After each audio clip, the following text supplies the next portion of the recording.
இனிய பொங்கல் நாள் நல்வாழ்த்துக்கள். தமிழக முதலமைச்சர் ஸ்டாலினுக்கு எனது அன்பான நன்றிகளை தெரிவித்துக் கொள்கிறேன்.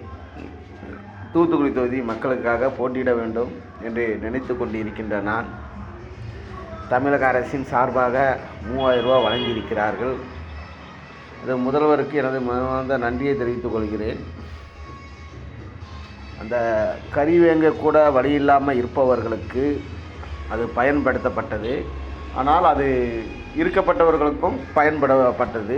இருந்தாலும் முதல்வர் ஸ்டாலினுக்கு எனது மனமார்ந்த நன்றியை சொல்கிறேன். கொடுக்காவிட்டால் முதல்வர் ஸ்டாலின் கொடுக்கவில்லை என்று சொல்வார்கள். கொடுத்தால் ஏன் கொடுத்தான் என்று சொல்கின்ற ஒரு சில சுயநல நாய்கள், ஒரு சில எதிரிகள் கட்சியிலிருந்து திமுகவை மட்டம் தட்ட வேண்டும் என்று பேசிக்கொண்டிருக்கிறார்கள். இந்த நாய்களை நான் எப்போது ஏற்றுக்கொள்ளக்கூடாது என்கின்ற மக்களுடைய சார்பில் எனது அன்பான வேண்டுகோளை தெரிவித்துக் கொள்கிறேன்.